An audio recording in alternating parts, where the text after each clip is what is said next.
चलो ढूंढो उसे, ढूंढो।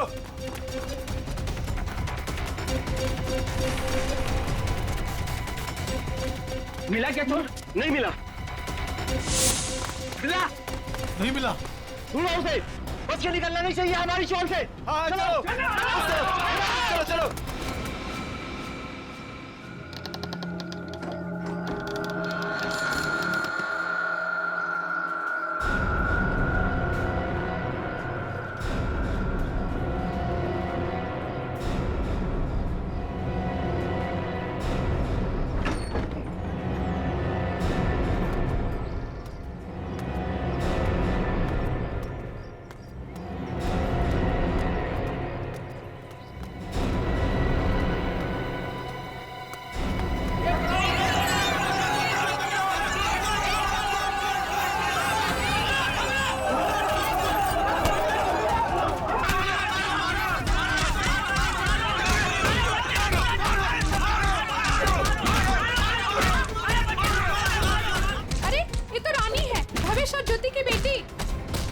चल के देखते हैं, आओ।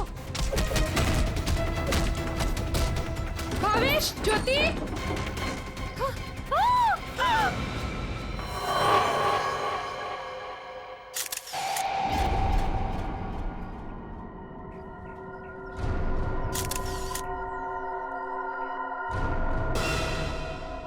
दोनों को गोली मारी गई है और गोली शरीर के आर पार हो गई है।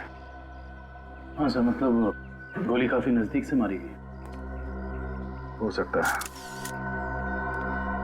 2.2 बुलेट की शेल है ये। मिशन देखो घर में कुछ और मिलता है क्या?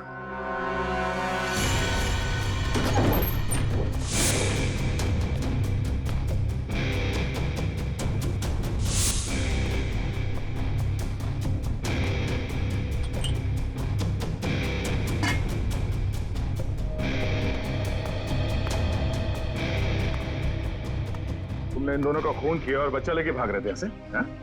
साहब, मैंने इनका खून नहीं किया, मुझे गन भी चलाने नहीं आती। मैं 2 दिन से भूखा था साहब। सुबह एक घर से खाना चुराया था, लेकिन भीड़ मेरे पीछे पड़ गई तो भीड़ से बचने के लिए इस घर में छुप गया था साहब। इसकी तलाशी ली? हाँ सर, मगर गन नहीं मिली। आप लोगों ने यहाँ गोली चलने की आवाज सुनी थी?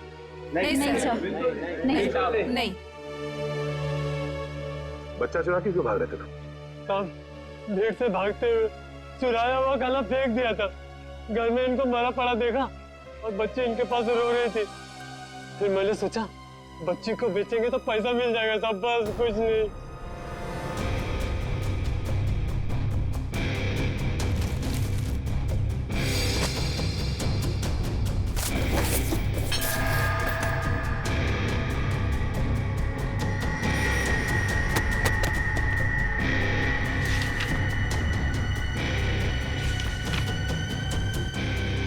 साहब, ये झूठ बोल रहा है, इसीने खून किया है। इसे हमारे हवाले कर दीजिए, हम इसे सबक सिखाएंगे। हमारे हवाले कर दीजिए, हम इसे सबक सिखाएंगे। नहीं साहब, नहीं, ये लोग मुझे मार डालेंगे साहब। नहीं, मुझे माफ कर दो साहब। तुमने बच्चा चुराने की जो गलत हरकत की है ना, इसकी सजा तो यही है कि मैं तुम्हें इन लोगों को, मगर मैं ऐसा नहीं करूंगा। कोई इसे हाथ नहीं लगाएगा। इसकी किए की सजा इसे कानून देगा। हाँ, लेकिन कुछ मिला? ऋषि नाम के एक बच्चे का मेडिकल रिपोर्ट मिला है, तबीयत काफी खराब है। ऋषि? हाँ सर, 10 साल का है।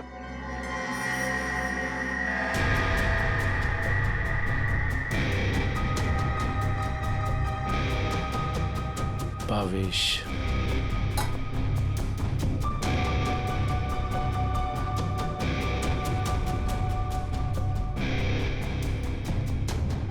सर, हाँ रोशन? सर, ये 3 चाय के कप मिले। इसमें से 2 कप भावेश और ज्योति के हो सकते हैं और ये तीसरा कप किसी मन्नू का हो सकता है, क्योंकि ये जो टिफिन है इस पे भावेश का नाम लिखा है, लेकिन इस टिफिन पे मन्नू का नाम लिखा है। मन्नू? बच्चे को रोने क्या?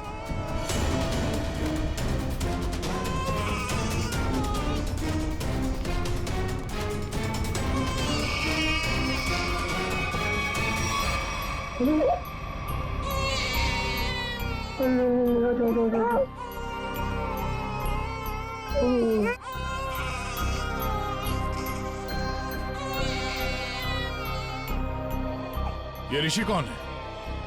भावेश और ज्योति का बड़ा बेटा है सर। कितने बच्चे हैं उनके? सर भावेश और ज्योति के 2 बच्चे हैं। ऋषि 10 साल का बेटा जो हॉस्पिटल में भर्ती है, और ये बेटी रानी। सिर्फ 2 बच्चे? हाँ सर, क्यों? तो फिर ये बच्चा किसका है?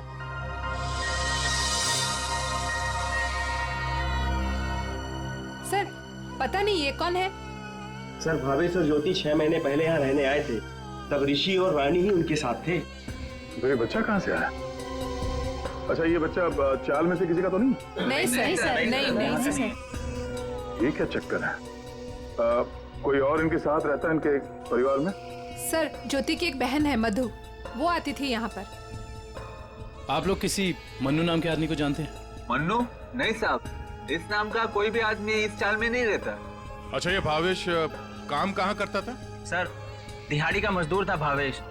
रोज काम के लिए चौराहे पे खड़ा रहता था, जहाँ भी काम मिल जाता वहीं चला जाता। सर, कहीं ये मन्नू भावेश के साथ तो काम नहीं करता था? सर, ये बच्चा कौन है ये कैसे पता चलेगा? दुष्यंत, एक काम करो, पता करो किसी बच्चे की मिसिंग होने की रिपोर्ट लिखवाई गई है क्या, और पूर्वी भावेश और ज्योति के घर वालों को कांटेक्ट करो।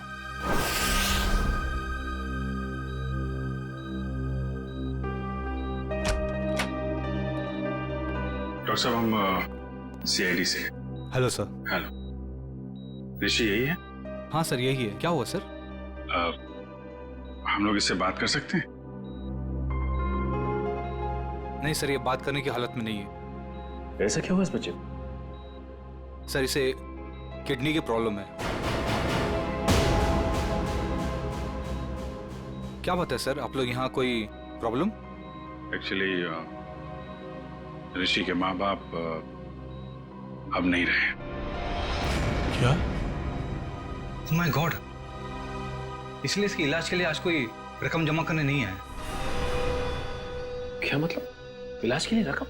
हाँ सर, एक्चुअली ऋषि का आज एक ऑपरेशन होने वाला था। इसके घर वाले आज 10 लाख रुपए जमा करने वाले थे। 10 लाख? ये वो लोग 10 लाख रुपए कैसे जमा कर पाते हैं? सर, लेकिन 1 महीना पहले भी ऋषि का ऑपरेशन हो चुका था और तब भी उन्होंने 10 लाख रुपए जमा कर दिए थे। क्या? और सर, इस ऑपरेशन के लिए भी उन्होंने पैसों का इंतजाम कर दिया था। मैं उन्हीं का वेट कर रहा था। सर, आज मुझे इसे किसी भी हालत में ऑपरेशन करना पड़ेगा, वरना इसकी जान को खतरा है सर। डॉक्टर साहब, आप ये ऑपरेशन शुरू करिए, पैसों का इंतजाम हम लोग करेंगे। ठीक है सर, आप कहते हैं तो हम ऑपरेशन शुरू कर देते हैं। Okay sir.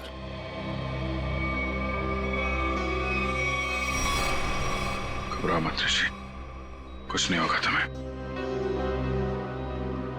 सर, एक बात समझ में नहीं आई कि भावेश के पास इतने सारे पैसे आए कहां से? वही तो। 20 लाख। अगर 20 लाख उनके पास थे तो बाकी के 10 लाख कहाँ गए? घर पे तो पैसे मिले नहीं।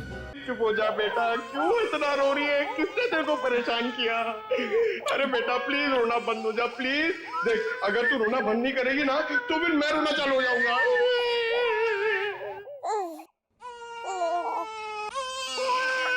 अरे सर इसका कुछ करो ना सर, प्लीज इसको चुप कराओ ना। अबे पंकज, ये दोनों तो रोने का कंपटीशन कर रहे हैं। आपने इतने साल से शादी कर रखी है, आपको समझ में नहीं आता? बीवी ने कुछ सिखाया नहीं आपको बच्चों को कैसे हैंडल करना है?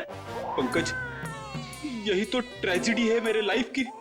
मेरी बीवी तो हमेशा मुझे ही रुलाती रहती है, ये नहीं किया वो नहीं किया, तुम्हें चाय बनाने नहीं आती, कितना कम पैसा कमाते हो, हमेशा डांटती रहती है। चुप रहना तो। एसीपी साहब ने सिखाया है कैसे, मैं कोशिश करता हूँ।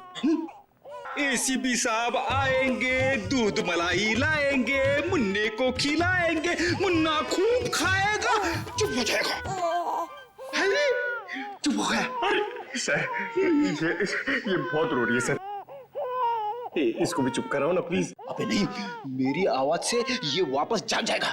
तू एक काम कर, उस कोने में जा, एसीपी साहब का नाम लेके और कुछ भी गा ले। क्या गाँव मेरे समझ में नहीं आ रहा है। हाँ।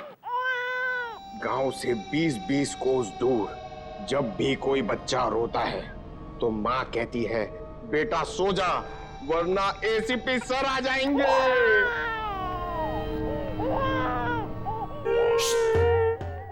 तुम क्यों रो रहे हो? बच्चा। अरे सर परेशान कर दिया बच्चों ने। सर मैं रोता हूं ना तो चुप हो जाती है। भगवान। पंकज, जो बच्चों को संभालेगा वो दुनिया में किसी को भी संभाल सकता है, समझे? फ्रेडी को देखो। सर ऋषि के इलाज के लिए हमारे डिपार्टमेंट के जितने भी ऑफिसर हैं, सबने मदद करने के लिए बोला है सर। पैसे इकट्ठे हो जाएंगे। 10 लाख तो यूं इकट्ठे हो जाएंगे फिर। मगर सर इस बच्चे की गायब होने की कहीं कोई रिपोर्ट लिखवाई नहीं गई है। कहीं ये बच्चा भावेश और ज्योति का ही तो नहीं हो सकता? पड़ोसियों को इसके बारे में कुछ पता ही नहीं। सालुंखे का। हाँ सालुंखे बता। अच्छा तो ठीक है, ये बच्चा भावेश ज्योति का नहीं है। सालुंखे कह रहा है कि डीएनए मैच नहीं हो रहा। तो फिर ये बच्चा है कौन सर? और भावेश के घर में कैसे पहुंचा सर? कहीं ऐसा तो नहीं अभिजीत कि भावेश ज्योति ने अपने बच्चे के ऑपरेशन के पैसे के लिए उस बच्चे को अगवा कर लिया?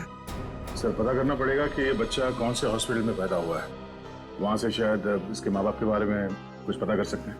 हाँ सर बच्ची का नाम तो पता है रानी, बच्चे का नाम रखना पड़ेगा सर कुछ तो। अच्छा नाम आ रहा है दिमाग में। क्या सर?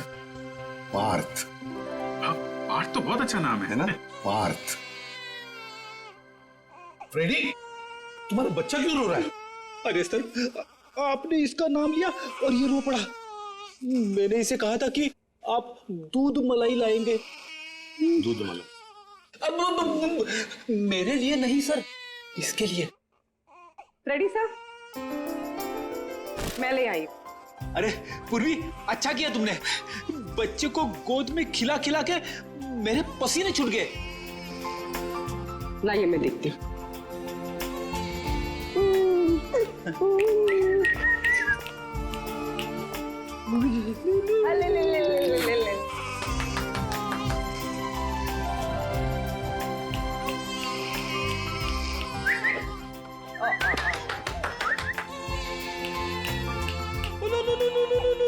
सर,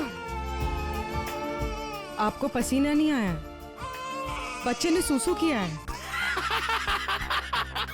अरे बेटा, गोद में खिलाने का अच्छा तोहफा दिया तूने। पूर्वी, बच्चे की नापी बदल दो और फ्रेडी तुम अपने कपड़े बदल लो। ले ले ले ले, ये ले। चाहो तो नहा भी सकते हो।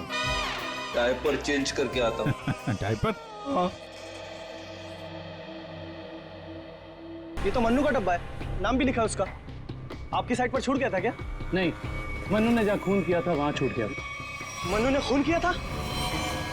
नहीं नहीं साहब। भावेश और उसकी पत्नी का खून हो गया और ये मन्नू उस वक्त उनके घर में था। हे भगवान, इसलिए भावेश आज काम पर नहीं आया। और मन्नू वो आज आया था काम पर? नहीं साहब, वो तो और 2-3 दिन नहीं आएगा। क्यों, क्या हुआ उसे? हुआ तो कुछ भी नहीं, पर वो कल गांव चला गया। कब? कल दोपहर में मिला था मुझे। नहीं यार, मैं जल्दी में हूँ, मुझे गांव जाना है, जरूरी काम है, मैं जरूरी मिलता हूँ। अरे सुन तो ले। हाँ अच्छा। अरे नहीं सुन। मन्नू बाद में पछताएगा। इस मन्नू का गांव कहाँ है? सोलापुर, चरौली गांव। ये फ्रेडी अंकल और पंकज अंकल बहुत परेशान कर रहे हैं। सर, रजिस्ट्रेशन ऑफिस से 5-6 महीने पहले का रिकॉर्ड मिल गया है। अप्रैल मई में करीब 7,946 बच्चे पैदा हुए थे, जिसमें से 3,902 बच्चे तो लड़के हैं सर। और उनके परिवार वाले? सर, सारे बच्चे परिवार वालों के साथ हैं सिवाय एक बच्चे के। वो क्यों? सर, पिछले महीने उस बच्चे के माता पिता कार एक्सीडेंट में मारे गए। उसकी दादी थी, उसका भी कुछ पता नहीं चल रहा है, और बच्चा भी गायब है। बच्चा भी गायब है, दादी भी गायब है। अभिजीत, कहीं ये हमारा ये बच्चा तो नहीं है? उस दादी का पोता? पता लगाना पड़ेगा इस दादी का, कहाँ है, किस हालत में है ये दादी। बेटा, दिन भर काम काम काम, इतना काम किसके लिए करते हैं? हाँ, सिर्फ 4 लोग तो है घर में, तुम, तुम्हारी बीवी, तुम्हारा बच्चा और मैं। और भगवान की दया से बहुत कुछ है हमारे पास। जिंदगी में पैसा ही सब कुछ नहीं होता है बेटा, और पैसे से जो मिलता है सब कुछ है हमारे घर में। लेकिन खुशी नहीं है, खुशी नहीं है बेटा। जा देख आईने में अपना चेहरा देख, कितना मुरझा गया है तू। और एक माँ बच्चे का मुरझाया हुआ चेहरा नहीं देख सकती। अले रो मत रे मेरा बच्चा। ये देख तेरा बच्चा, मेरा एक लौता पोता, इस घर का एक लौता वारिस। लेकिन टाइम है तुम्हारे पास इसके लिए? है टाइम? एक दिन ये भी मुरझा जाएगा, और उस दिन तू बहुत पछताएगा, देख ले, बहुत पछताएगा। लेकिन तुझे इसकी जरा भी फिक्र नहीं है ना? ठीक है, जा तू मुंह हाथ धो ले और थोड़ा आराम कर ले। हाँ, तब तक मैं तेरे बच्चे से खेलती हूँ। और ले लो लला रहे, क्यों रो रहा है बच्चा? अरे दूध चाहिए, दूध, भूख लगा है, दूध पिएगा? दादी दूध पिलाती, दादी दूध पिलाती। इतने बड़े दुख की बात है ना, इन्होंने अपना सब कुछ खो दिया। सच, अपना बेटा, बहू और अपना पोता भी एक ही झटके में सब खत्म हो गया। अरे दूध नहीं पिएगा? बाप की तरह भूखा रहेगा? हाँ ठीक है, मैं तुझे सुलाती। लल्ला लल्ला लोरी, दूध की कटोरी, दूध में बताशा, मेरा पोता करे तमाशा।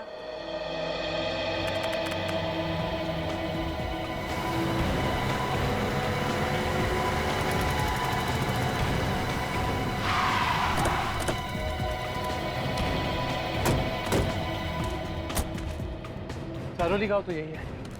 लोगों से पूछते हैं मन्नू का घर कौन सा है।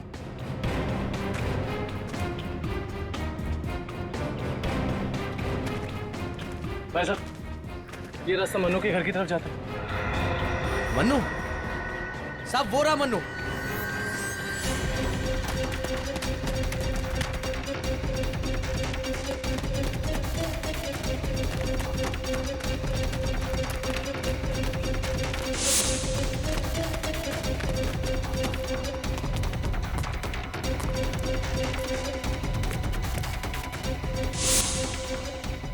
खूनी कितना भी भाग क्यों ना ले मनु, ये दुनिया उसके लिए छोटी पड़ी जाती है।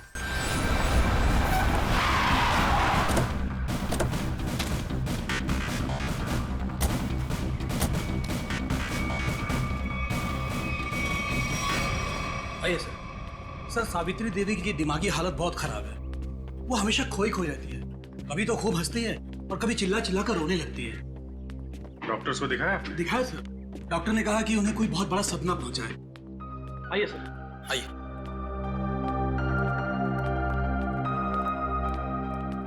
सर, ये रही सावित्री देवी।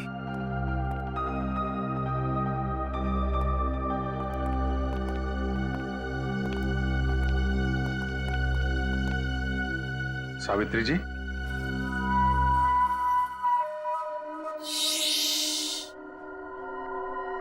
मेरा लाल सो रहा है।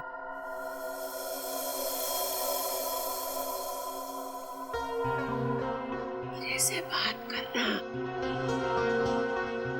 वैसे आप कैसी हैं? मैं अच्छी हूँ, भली चंगी हूँ, लेकिन तुम कौन हो भाई? हम लोग आपके दोस्त हैं। मेरे दोस्त? तुम कब से मेरे दोस्त बने? हाँ, अब अभी आपको देखा और दोस्ती हो गई। सच्ची? और ये सब कौन है?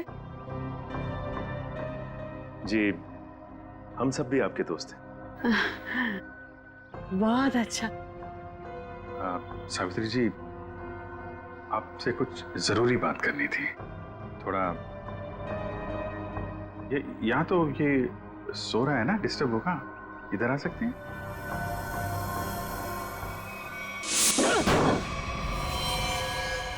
साहब, ना तो मैंने भावेश और उसकी बेबी को मारा है और ना ही मुझे उन 10 लाख रुपए के बारे में कुछ पता है। झूठ बोल रहा है तू मनु। तू भावेश के घर गया और वहां तूने उसका खून किया। उसके बाद तूने 10 लाख रुपए चुराए और इसी दौरान तेरा खाने का टिफिन वहां छूट गया। खून तू नहीं किया मनु, पैसों की लालच में। नहीं साहब, मैं मानता हूँ कल रात मैं उसके घर गया था। वो मेरा जिगरी दोस्त था साहब। कल रात मैंने उसके साथ चाय भी पी थी, लेकिन गलती से मैं उसके घर अपना टिफिन भूल गया था साहब। रास्ते में मुझे याद आया, मैं तुरंत उसके घर टिफिन लेने गया। मैं जैसे उसके घर के बाहर पहुंचा, अंदर से चीखने की आवाजें आ रही थी। खिड़की से झांक के अंदर देखा तो अंदर एक आदमी भावेश और उसकी बीबी के सामने बंदूक तान कर खड़ा था और फिर उसने गोली चला दी और फिर डर के मारे मेरी चीख निकल गई साहब। मुझे लगा उस आदमी ने मुझे देख लिया, कहीं वो मुझे भी ना मार दे, इसीलिए मैं शहर से भाग कर यहाँ आ गया साहब। तुमने उस आदमी का चेहरा देखा था? नहीं साहब, उसकी पीठ मेरी तरफ थी, इसलिए मैं उसका चेहरा ठीक से देख नहीं पाया। इतना बड़ा हादसा हो गया मनु, और तूने सीआईडी को बताना जरूरी नहीं समझा। जानता है ना, ये भी एक बहुत बड़ा जुर्म है। ब्यूरो ले चलो इसे। वो आपका पोता हमारे पास है।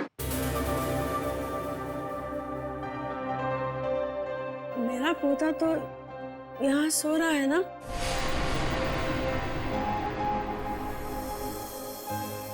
झूठी खबर। सावित्री जी, हम इसकी बात नहीं कर रहे।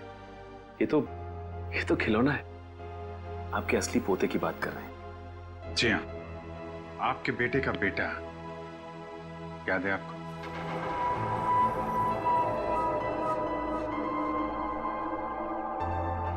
सावित्री जी, आपको अपना बेटा याद है ना? आपका बेटा, आपकी बहू, उनका बच्चा जो अब 6 महीने का हो गया है।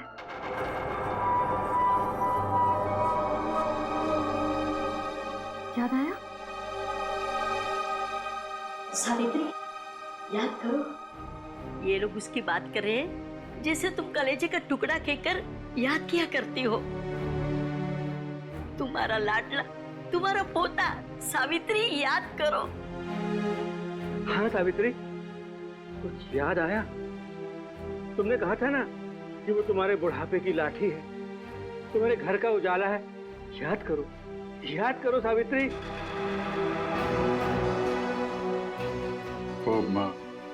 वो हमारे पास है। हम बहुत जल्द आपसे मिलवाएंगे। आप समझ रही है ना सावित्री जी? कोई फायदा नहीं है सर, वो आपको कुछ बता नहीं पाएंगे।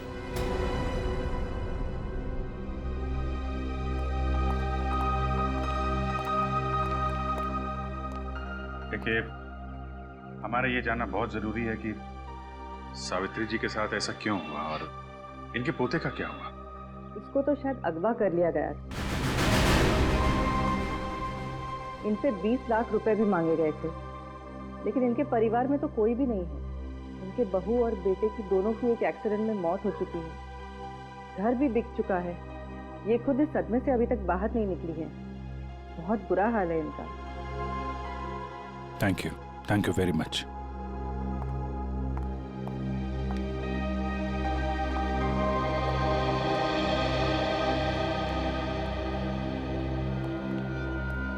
तो हमारा शक सही निकला।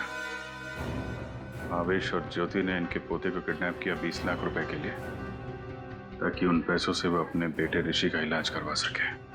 हाँ सर, लेकिन सर ये 10 लाख रुपए कहाँ गए? कौन ले गए ये पैसे? और फिर भावेश और ज्योति का खून किसने किया? रानी बिटिया, अब अपने घर चली जाओगी? हमको छोड़कर जाओगी? इसकी बहुत याद आएगी सर, और इसके बिना ये बात भी अकेला पड़ जाएगा। हाँ, बहुत कम दिनों में घुल मिल गई एकदम। कोई बात नहीं, हम लोग मिलने जाएंगे इससे, इसके फ्रेडी अंकल और पंकज अंकल को साथ में लेके। अरे साहब, किसने मारा मेरे बहन भाई को? मैं तो लुट गई, बर्बाद हो गई। आप लोग उसका नाम बताइए, मैं उसे जिंदा नहीं छोड़ूंगी। चुप, शांत हो जाइए। खूनी को हम ढूंढ रहे हैं, आप शांत हो जाइए। अरे कैसे शांत हो जाओ सर? मैंने तो सोचा था कि अब तक आप लोगों ने खूनी को ढूंढ लिया होगा, पर आप लोगों ने मुझे यहाँ बुलाया क्यों है? देखिए, इस रानी बच्ची को आपको सौंपने के लिए यहाँ पर हमने बुलाया। क्यों? मैं क्या करूंगी इसका? अरे बच्चे के माँ बाप मर चुके हैं, आप इसकी मौसी है, ये भतीजी है आपकी, और आपके अलावा कौन सहारा है इसका? अरे काहे की मौसी और काहे की भतीजी? मैं सिर्फ ऋषि की मौसी हूँ, जो उनका सगा बेटा है और अब अस्पताल में अनाथ पड़ा है। और ये रानी? वो भावेश के बहन की बेटी है, जो उसे जन्म देते ही मर गई थी। तो पाल रहे थे भावेश और ज्योति से। भावेश की बहन की बेटी? हाँ जी। तो फिर इस बच्ची के आप रिश्तेदार हो, आपसे बेहतर कौन संभाल सकता है इस बच्ची को? अरे सर, आजकल महंगाई के जमाने में अपने बच्चों को पालना पोसना बहुत मुश्किल है। इन्हें कैसे पालूं मैं? आप कहीं कोई बहाना तो नहीं बना रही ताकि बच्ची को ना ले जाना पड़े? देखिए साहब, झूठ बोले कौवा काटे। अगर आप लोगों को मेरी बात का यकीन नहीं है तो ग्रीन रूट अस्पताल में जाके पता कर लीजिए। 26 अप्रैल को ये पैदा हुई थी वहाँ पे। एक मिनट। 26 अप्रैल को? 26 अप्रैल को उसी हॉस्पिटल में, ग्रीन रूट हॉस्पिटल में पार्थ भी तो पैदा हुआ था 6 महीने पहले। हैं? ये कौन है? नहीं कुछ नहीं, वो आपके मतलब की बात नहीं है। देखिए सर, आप लोग बार बार मुझे यहाँ बुला के तंग मत कीजिए। अब आप देख लीजिए इन बच्चों का क्या करना है। मैं चलती हूँ। कमाल है सर, कैसे कैसे लोग हैं सर ये, बिना स्वार्थ के कोई काम ही नहीं करता। यही सच्चाई है दया, यही सच्चाई है। सब ये कैसे संयोग है? ये दोनों बच्चे एक ही दिन एक ही हॉस्पिटल में पैदा हुए। एक ही दिन एक ही हॉस्पिटल में दोनों बच्चे पैदा हुए। जरूर उस तारीख को उस हॉस्पिटल में कुछ न कुछ तो हुआ था। क्या हुआ होगा पता लगाना पड़ेगा। Green route hospital. इसी साल अप्रैल 26 तारीख को कांता और पूजा नाम की 2 औरतों ने बच्चों को जन्म दिया था इस हॉस्पिटल में। हमें उनकी पूरी डिटेल चाहिए। क्या बात है सर? उनमें से एक बच्चा किडनैप हो गया। 1 मिनट सर। हाँ सर, कांता ने एक लड़की को जन्म दिया था और पूजा को लड़का हुआ था। पूजा मिस्टर अनुज की वाइफ है और कांता के पति का नाम नहीं है। मिस्टर भावेश उनके गार्जियन हैं। ये दोनों परिवार एक दूसरे को जानते थे? नहीं सर, एक की डिलीवरी जेंडर वार्ड में हुई थी और दूसरी की डीलक्स में। ठीक है, थैंक यू। सर, मैं आपको उन बच्चों के बारे में कुछ बताना चाहती हूँ। जी कहिए। वो दोनों डिलीवरी डॉक्टर सुमित और नर्स मधु ने की थी। सर, जब मैं उनके कमरे में गई तो डॉक्टर सुमित और नर्स मधु आपस में कुछ बात कर रहे थे। मुझे देखते ही वो दोनों चुप हो गए। भावेश, ज्योति और बच्चे के बारे में बात कर रहे थे। क्या बात कर रहे थे वो मैंने सुना नहीं। जी, डॉक्टर सुमित और नर्स मधु कहाँ हैं? डॉक्टर सुमित तो विदेश चले गए और मधु ने आज छुट्टी ले रखी है।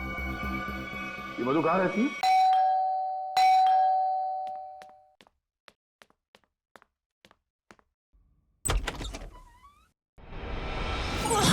कौन हो तुम? हाँ? कौन हो तुम?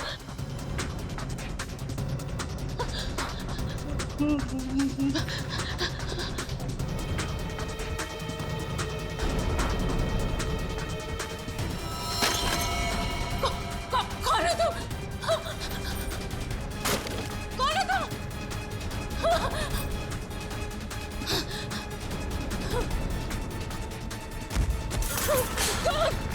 कौन हो तुम?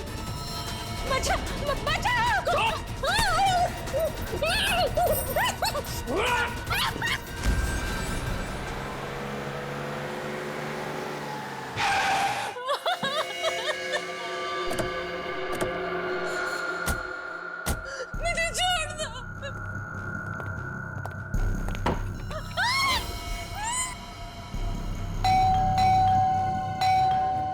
बस दरवाजा क्यों नहीं खोल रही है?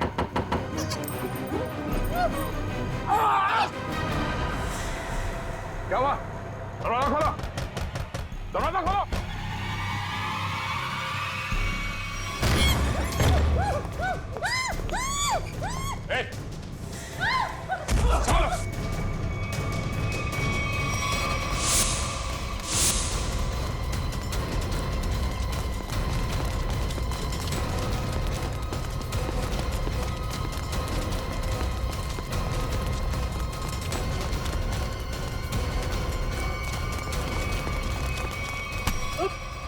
बस बस।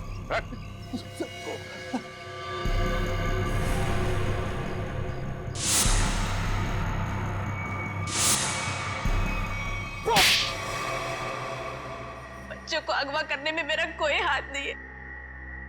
6 महीने पहले मैंने सिर्फ उनकी अदला बदली की थी। जब वो दोनों पैदा हुए थे ग्रीन रूट हॉस्पिटल में। बस इसके अलावा मुझे कुछ नहीं पता। क्यों की थी अदला बदली? हाँ? भावेश ने मुझे कहा था कि उसकी बहन के बेटे को एक अमीर औरत की बेटी से बदल देना और कहा था कि किसी को भी पता नहीं चलना चाहिए। उसके लिए अमीर लोगों ने मुझे पैसे भी दिलाए थे। एक मिनट। भावेश की बहन को तो बेटी हुई थी ना, वो रानी? नहीं सर, उसे बेटा हुआ था और उस अमीर औरत को बेटी हुई थी। उस अमीर परिवार को वारिस चाहिए था। उसके लिए भावेश की बहन के बेटे को वो अपना बेटा बनाकर ले गए। भावेश की बहन मर गई और भावेश अमीर घर की बेटी को अपने साथ ले गया? जी सर। अमीर घर के लोगों को चाहिए था वारिस, एक लड़का, और भावेश को अपने बेटे ऋषि का इलाज करने के लिए चाहिए था पैसा, 20 लाख रुपए। दोनों ने बच्चों की अदला बदली की और अपना स्वार्थ पूरा कर लिया। और ये धनीराम, इससे क्या दुश्मनी है तुम्हारी? पता नहीं सर, मैं तो इसे जानती भी नहीं। क्यों धनीराम? भावेश और ज्योति को मार के उनके 10 लाख रुपए लूट लिए तुमने। अब इससे क्या चाहते हो? हा? सर, मैं तो बस इसका मुंह बंद करना चाहता था ताकि ये बच्चों के हेरा फेरी के बारे में हम लोगों को कुछ न बता सके। क्यों? सर, मैं उस अमीर परिवार के घर में नौकरी करता था सर। उनकी मौत के बाद भावेश की बहन का बेटा मेरे पास आ गया साहब। मैं उस बच्चे को लेकर भावेश के पास गया ताकि बच्चा उसे लौटा दूं और उसे 20 लाख रुपए ले लूं साहब। लेकिन साहब वो भावेश बच्चा लेने को तैयार ही नहीं था साहब, और ना ही मुझे 20 लाख रुपए देना चाहता था। बल्कि वो दोनों पति पत्नी मुझे धमकी देने लगे, कहने लगे कि हम सारी सच्चाई पूरी दुनिया को बता देंगे। तो साहब मजबूरी में मैंने साहब। तुमने उन दोनों का खून कर दिया, फिर बच्चे को वहां घर पे छोड़ा और घर पे रखे हुए 10 लाख रुपए उड़ा लिया। कहाँ है वो पैसे? अब मैंने तो बस नमक का हक अदा किया साहब, मेरे पास पैसे नहीं है साहब, मेरे पास नहीं है पैसे। धनीराम, अमीर जोड़ा तो मर गया, अब और किसका नमक खाया तुमने? हाँ? किससे दिए पैसे?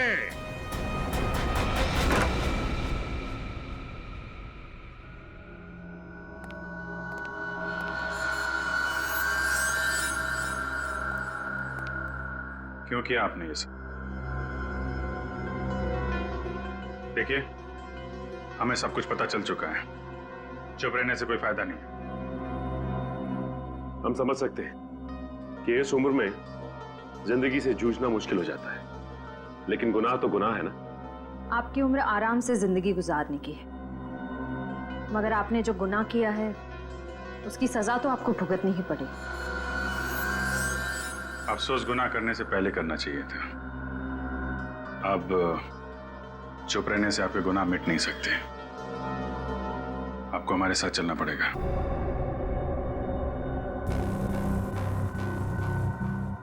देखिए, हमें जोर जबरदस्ती करने पर मजबूर मत कीजिए। हम सिर्फ आपकी उम्र का लिहाज कर रहे हैं, वरना मुजरिमों से निपटना हमें खूब आता है। श्रेया,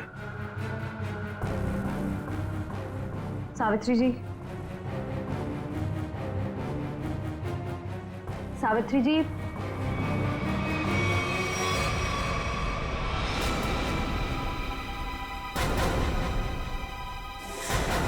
ये तो मर चुकी है।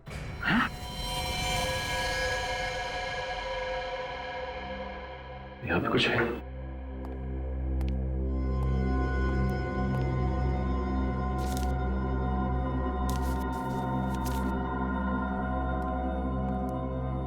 ये देखिए सर, सावित्री जी के हाथ का लिखा लेटर। मैं मुजरिम हूं, ये सब मैंने किया है। एक्सीडेंट में मेरे बेटे और बहू की मौत के बाद मेरा सब कुछ खत्म हो गया। बेटे के लेनदार मेरे पीछे पड़ गए और सब कुछ नीलाम करने के बाद भी मैं उनके कर्जे नहीं चुका सकती थी। इसलिए मैंने धनीराम को भावेश के घर में भेजा कि वो अपनी बहन का बेटा वापस ले ले और जो 20 लाख रुपए मैंने दिए थे वो मुझे लौटा दे। लेकिन भावेश ने मना कर दिया और गुस्से में धनीराम ने उनका खून कर दिया। ये सब मैंने वारिस के चक्कर में किया था। अपनी पोती को देके बेटा चाहती थी मैं। ये मेरी सबसे बड़ी भूल थी। बेटी हो या बेटा, कोई फर्क नहीं पड़ता, दोनों भगवान की देन है। मैं ऐसी शर्मनाक जिंदगी नहीं जी सकती, इसलिए मैं खुदकुशी कर रही हूं। हो सके तो मुझे माफ कर देना सावित्री।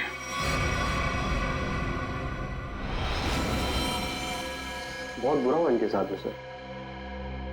दुनिया में बहुत लोगों के साथ बुरा होता है विक्रम, लेकिन इसका यह मतलब नहीं कि लोग गुनाह के रास्ते पे चल निकले। और आत्महत्या, ये तो सबसे बड़ा गुनाह है।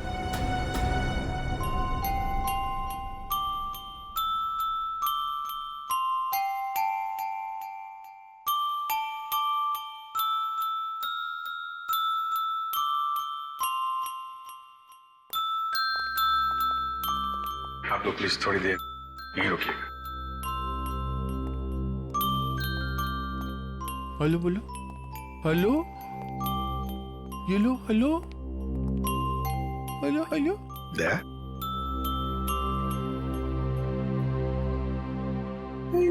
क्या वो एनजीओ वाले आ गए हैं बच्ची को? सर, मेरी एक रिक्वेस्ट थी सर, वो मैं जानता हूं तुम बच्ची को खुद छोड़ने जाना चाहते हो ना, तो हम भी चलेंगे छोड़ने के लिए उसको। नहीं अभिजीत, वो बात नहीं है। सर मुझे दया, जरा सोचो, बच्ची को हम भी रखना चाहते हैं, रोज हर रोज उसके साथ खेलना चाहते हैं, देखेंगे हम उसको, लेकिन हम उसकी अच्छी तरह से परवरिश नहीं कर पाएंगे। ये बच्ची एनजीओ में जाएगी तो बाकी बच्चों के साथ बड़ी होगी, सीखेगी, है ना? इसके फ्यूचर का भी हमें सोचना चाहिए।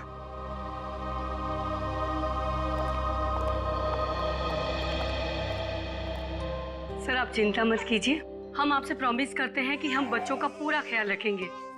अब आप इन्हें हमें सौंप दीजिए। जी दया। पुष्पा, संगीता, बच्चों को ले आओ।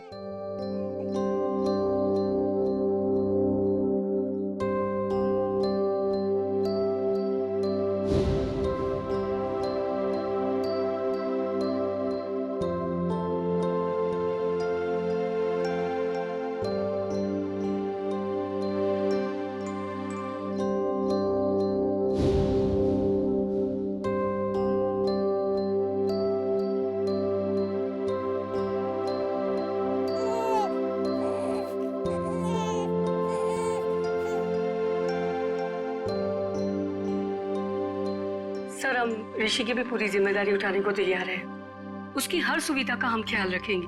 पता है मुझे, लेकिन देखिए ऋषि के इलाज के सारा खर्चा सीआईडी उठाएगी। Okay ji thank you. Thank you. For more updates, subscribe to our channel, click the show links and enjoy watching the videos.